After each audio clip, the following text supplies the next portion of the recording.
Halo dan selamat datang kembali di penelusuran kita.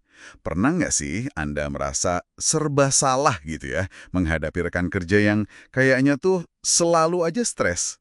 Oh, sering banget itu. Rasanya pengen menghindar, tapi ya gimana? Kerja bareng kan? Betul. Atau malah kita jadi ikut-ikutan tegang gitu. Pasti banyak yang ngalamin ini. Iya, lumrah kok. Nah, kali ini nih kita mau gali sebuah strategi yang mungkin kedengerannya agak nggak biasa. Apalagi kalau kita sendiri udah ngerasa penuh gitu ya sama stresnya dia. Strategi apa tuh? Justru kita fokus untuk secara proaktif merayakan kemenangan rekan kerja kita itu, sekecil apapun kemenangannya.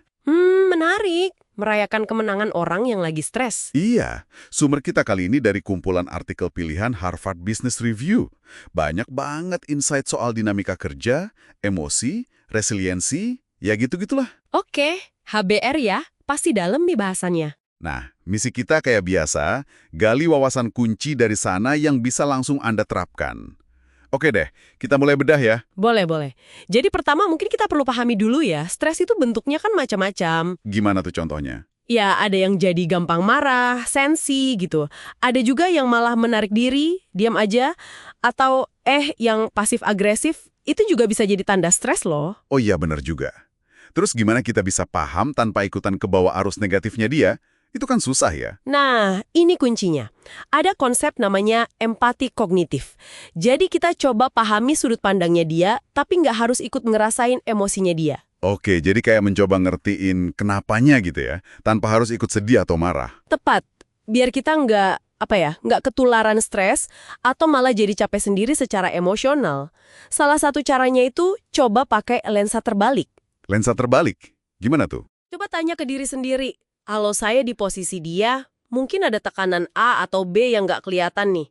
Apa reaksi kayak gini jadi masuk akal ya? Ini bantu misain perilakunya dari orangnya. Ini juga nyambung banget sama mindfulness, kesadaran penuh.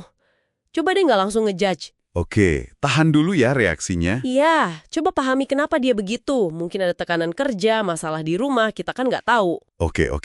Paham perspektif dia itu langkah awal. Tapi kan seringkali respon kita sendiri yang malah bikin suasana tambah keruh. Gimana ngelolanya? Nah, ini penting banget, kesadaran diri kita sendiri. Kenali pemicu Anda apa? Apa nada bicaranya? Atau cara dia ngeritik? Ya, kadang ada aja kan yang bikin kita langsung klik gitu. Sumber rem kita nyaranin teknik mindfulness yang simple aja sih.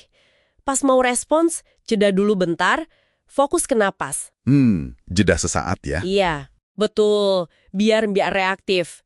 Ini juga soal kelincahan emosional. Belajar ngelepasin pikiran atau emosi negatif yang muncul. Jangan dipegang terus. Biar nggak terbakar sama emosi sendiri ya.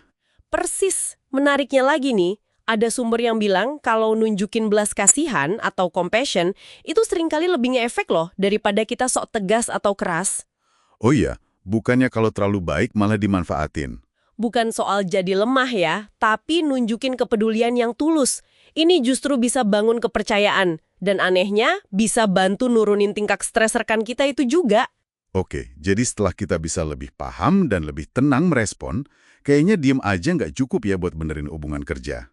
Nah, itu dia poinnya. Disinilah kita masuk ke strategi proaktif yang tadi kita sebut di awal. Fokus utama kita, merayakan kemenangan mereka.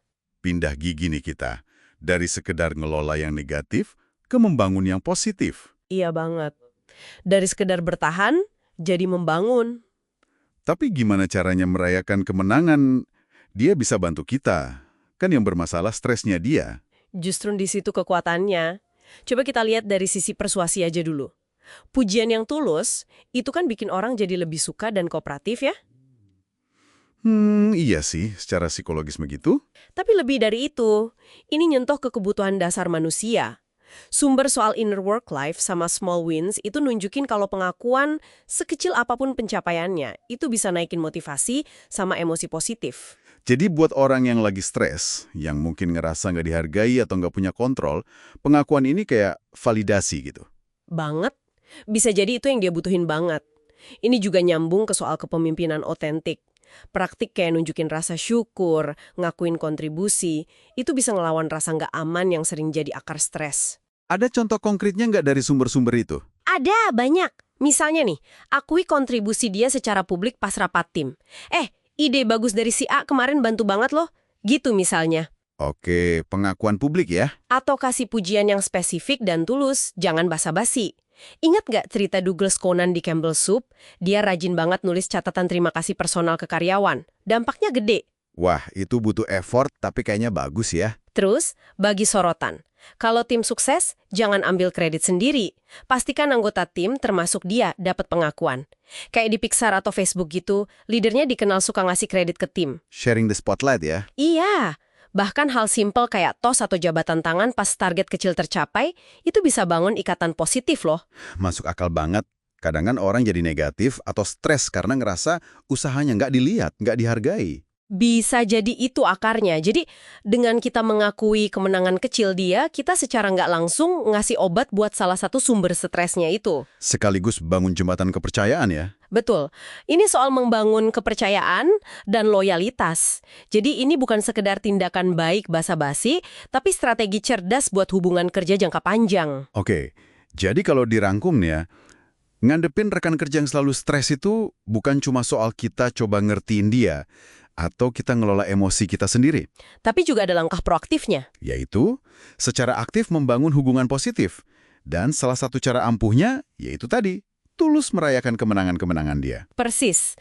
Merayakan kemenangan itu strategi cerdas. Bangun kepercayaan, naikin moral dia, dan kita juga loh perbaiki dinamika tim, dan potensinya besar buat ngurangin stres dia, karena kebutuhan dasarnya akan pengakuan itu terpenuhi. Nah, jadi apa artinya ini buat Anda pendengar kita? Coba deh, ambil waktu sejenak buat mikir. Kemenangan kecil apa, benar-benar nggak usah yang besar, dari rekan Anda yang sering kelihatan stres, itu yang bisa Anda akui secara tulus hari ini juga. Mungkin dia berhasil jawab email yang susah, Oke? atau bantuin teman setimnya, Ya. hal kecil aja. Lalu, coba bayangkan, efek domino apa yang mungkin muncul dari satu pengakuan sederhana tapi tulus itu? Siapa tahu, itu bisa jadi awal perubahan positif yang Anda harapkan di lingkungan kerja Anda.